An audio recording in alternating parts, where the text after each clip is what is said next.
Señoras y señores, seguimos ahora en nuestra última parte del segundo tramo informativo del Observador TV para meternos en el mundo del jazz.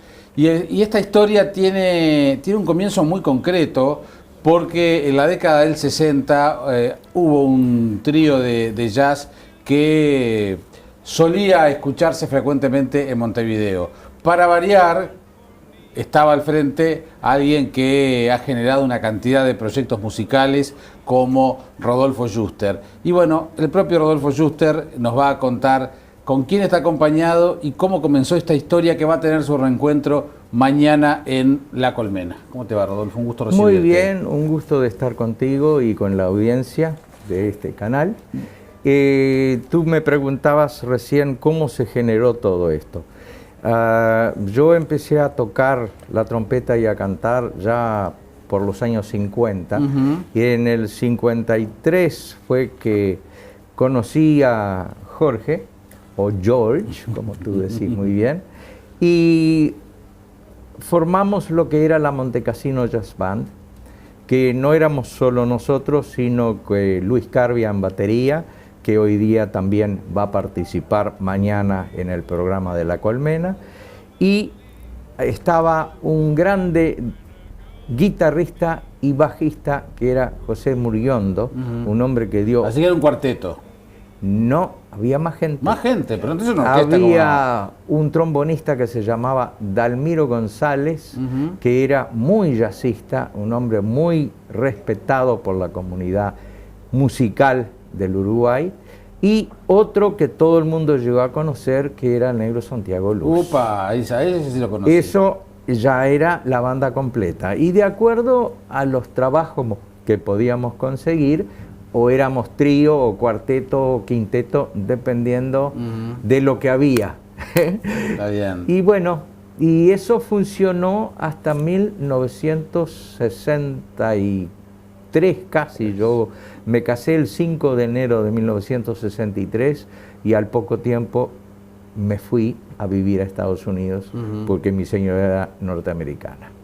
¿Por qué se llamaron Montecassino? ¿De dónde viene el nombre? El nombre viene... esto es otra lugar historia. Histórico en la Guerra Mundial. Exacto. Con un monasterio arriba de la montaña que fue atacado. ¿Y por qué lo adquieren como nombre? ¿Por qué deciden ponerle como nombre? Yo en ese 1950 tuve la suerte de volver a Alemania, donde soy nacido. Mi padre había recuperado una de las propiedades que había sido de su padre y que era en el norte de Alemania, a 25 kilómetros de Hamburgo. Y ese castillo, que se había construido en 1572, o sea, era un castillo de verdad, que había pertenecido al rey de Dinamarca, porque en esa época Alemania, esa parte de Alemania en el norte, era parte de Dinamarca. Y mi abuelo lo había comprado antes de la Segunda Guerra Mundial, y algunos de los monjes que llegaron a ese castillo cuando mi padre lo vendió en 1950, venían de Montecassino en Italia.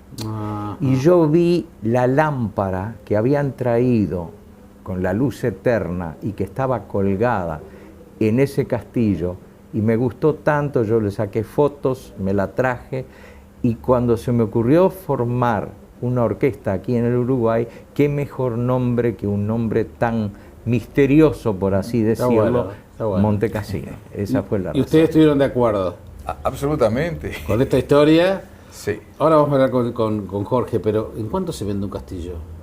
¿Cómo? ¿En cuánto se vende un castillo? $100.000. No es nada. Nada, regalado. Pero Aunque nosotros... en esa época era Está mucho bien. más. Era mucho más que hoy día. Pero que hoy ¿qué sería? $1 millón, ponele. Tal vez, sí. Que tampoco es plata para No. un castillo de 1500.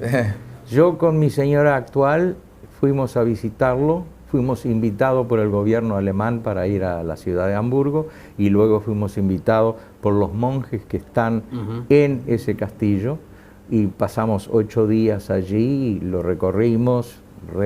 Recordé mi niñez, porque yo hasta encontré los ganchos en el marco de la puerta donde estaba colgada la hamaca en la que yo me amacaba cuando era chiquilín chico. Ay, qué increíble, qué historia. Eso es para otra entrevista. Exacto. Bueno, ¿y qué es de tu vida?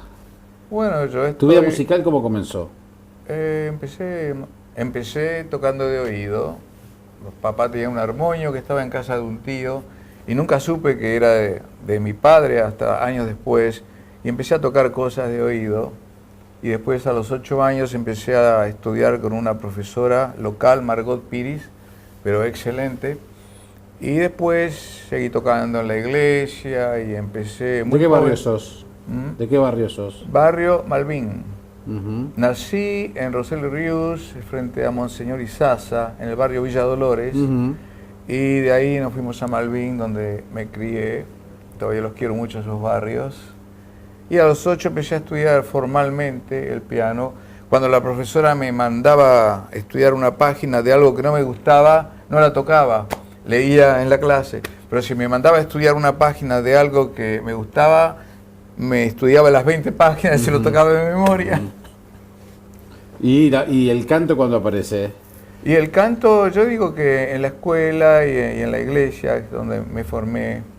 Y después empecé a incorporarlo, ¿no? ¿Y el jazz? Y el jazz, bueno, el jazz me gustó, pero siempre mucho.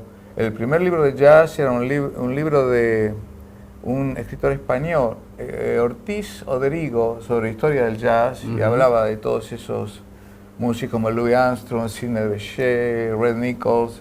Me interesé muchísimo. ¿Cómo lo encontraste a él? ¿Cómo lo encontré? A él lo encontré en un lugar que se llamaba Pinar del Río, que estaba en Avenida Italia frente al Parque Rivera. Hoy día ahí hay una automotora. ¿Era un boliche? Era un boliche muy, muy utilizado y muy popular en los años 50 y principios de los años 60. En la época de los lugares con orquesta, con las jazz. Las jazz y las típicas. Las típicas y las jazz. Exactamente. Y allí, en ese lugar, una noche llegué y había escuchado un chiste yo mientras que iba a ese lugar y lo conté en público y gustó tanto eso que el dueño del lugar me pidió que yo hiciera de humorista también y que empezara a contar chistes y bueno, ahí nos conocimos porque él estaba ya tocando allí y seguimos adelante con la Montecassino. Tú decías hoy, bueno, éramos trío, cuarteto o un quinteto en función del trabajo que surgiera, pero era un momento de gran esplendor, Sí. del jazz, de las típicas, de las jazz, es decir, los lugares, los bailes con orquesta. Hoy veíamos uno de los videos de la Memphis, por ejemplo, y veíamos un par de parejas bailando. Sí. Además bailando a la vieja usanza. Exactamente. No, entonces yo decía, bueno, ¿cómo se ha perdido hoy eso? Lamentablemente, hoy el jazz sí. es, lo poco que hay de jazz, es un recital teatral. Mirá, en España hay una orquesta que pertenece al director Joan Chamorro. Tú podés entrar en Google, o mejor dicho, en YouTube, y poner el nombre de Joan Chamorro junto con la trompetista, una piba de 18 años, que se llama Andrea Motis. Y tú no sabés la cantidad de españoles jóvenes de 15, 20, 25 años, cómo bailan el jazz como se bailaba en la época que tú haces referencia. Y que realmente gusta muchísimo en Europa hoy día, 2015. Hace muchos años que estás en Estados Unidos. 41. 41, sí, 41. 74. Bien, ¿y qué pasa con el jazz? Tú no estás en una tierra de jazz, nos contabas No, ayer pero en la yo radio. viajo mucho y cuando voy a ciudades grandes, cerca de la costa, ahí sí, y aún en Chicago, New York, en todos esos lugares, en California, hay lugares donde se toca jazz, ¿no? Son lugares pequeños, sótanos. Claro, ¿y qué pasa? ¿Cuál es si tú tuvieras que contarnos el estado de salud del jazz? Porque aquí, digamos, está saliendo, no digo de la agonía, pero se está recuperando, me da la sensación. Yo Ahora creo podemos que hablar el de eso. jazz es como el tango. Acá se decía, el tango no muere nunca, el jazz no muere nunca. A veces está muy restringido en ciertas etapas de la historia, pero está siempre ahí, está latente. Y hay público de jazz, como acá hay público de tango, que son apasionados por esos estilos de música. Bien, y ahora la vida los ha reencontrado, y por eso es el nombre del recital, Reencuentro. Exactamente. Yo digo recital, es un concierto en realidad. Es un concierto que se va a hacer en La Colmena al estilo de café concierto, o sea que la gente puede estar sentada alrededor de mesas y hacer pedido de lo que tengan ganas de comer o tomar. Mira, ahora vamos a poner las imágenes estas que están al aire, porque yo me hacía referencia, ahí tenés, mirá esa pareja cómo está bailando allí. Sí. Bien a la vieja usanza, ¿no? Yo cuando la vi me sorprendió, ¿no? Hace un rato estuve hablando con ellos por el celular. ¿Con y esta le pareja? pregunté, sí, Así que son habitué. No quiero dar su No, nombre en la está televisión, pero él y ella hace ya casi 30 años que nos siguen. Mirá qué en la bueno. Memphis. Sí. En la Memphis. Y eso es justamente el escenario que vamos a tener mañana de noche, que eso es en La Colmena. Sí, fue eso es La filmado en Colmena. La Colmena. El Maldonado entre Juan Poli y Requena. Exactamente. Bien, entonces ahora la vida los ha reencontrado, Sí. ¿no? Nos ha reencontrado, y también no quiero dejar de mencionar a Luis Carbia, que fue el baterista estable, que hoy día, cuando yo lo llamé por teléfono a él y le dije, mira, viene George de Estados Unidos, y dice, hace 40 años que no lo veo, le digo, ¿te acordás de tocar? Y me dice, mira, eso no se pierde, es como andar en bicicleta. Digo, sí, si yo a esta altura de mi vida me subo a una bicicleta, me caigo. Tengo que practicar primero. Ir a un gimnasio, ir a una bicicleta que me permita entrenarme nuevamente. Pero así entró Luis Carbia, que contale tú, porque es muy cómico, de cómo conociste tú a Luis Carbia. Bueno, yo coleccionaba revistas de historietas, sobre todo Tarzán, y un día estaba en la feria y tenía algunas revistas y las compré, y él era del barrio, pero yo no lo conocía, y le dije, vas a tener más revistas de Tarzán el domingo que viene, paso por acá, y ahí empezamos a ser amigos y fuimos a la feria de esta Narvaja los domingos. O sea que Tarzán, los conoció Tarzán. Sí, hoy día tengo más de 4.000 revistas diferentes de Tarzán de más de 20 países. Conocí en California al nieto de Edgar Rice Burroughs, que escribió los libros de Tarzán, y él, nos hicimos tan amigos que me abrió las puertas, los vaults, y me dijo, Jorge, en inglés, si encontrás algo que no puedas vivir sin ello, agárralo, llévatelo. ¿Y?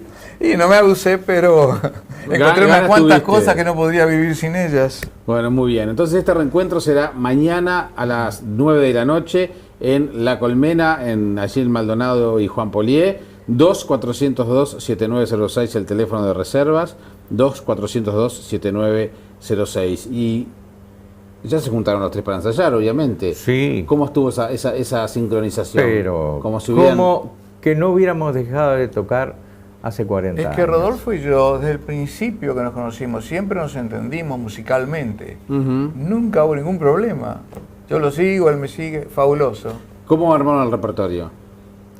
Digo, en términos generales. Clásicos, las viejas interpretaciones. Clásicos, viejas interpretaciones, pero no nos paramos ahí, porque nosotros tocábamos también música brasileña. ¿Cuánto hace que no se hace en vivo Brasil? O si acaso vos llegase, ese tipo de música que ya no se escucha más en las radios montevideanas, pero que nosotros tenemos la memoria de que lo interpretábamos en esa época y queremos traer y reflotar toda esa época. Una serie de boleros también, de lo que hacían el trío Los Panchos, en fin, hay de todo y para todos los gustos. Por ahora este va a ser el único concierto de reencuentro. Sí, porque él se va. Yo me voy el 2. El 2 de mayo, pero ahora no voy a esperar 23 años para volver.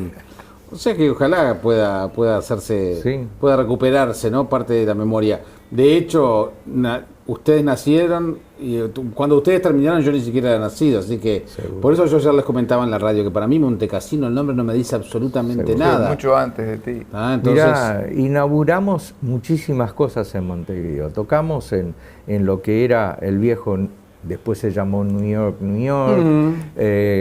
La Cabaña, que era una boate que había en Carrasco, ya mencioné Pinar del Río. Inauguramos el colegio alemán de la calle de la avenida Soca, tocamos muchísimo en el club alemán, la razón siendo que yo hablo alemán desde que nací y lo sigo cantando. Entonces hay un repertorio es un repertorio alemán paralelo al repertorio popular. Está bueno. Entonces todo eso va a aparecer en el concierto de mañana. Bueno, mucha suerte, éxitos. Muchas gracias. Muchas gracias por tenernos en tu programa. Por favor, es un honor y bueno, que se los vea más seguido juntos. Aleluya.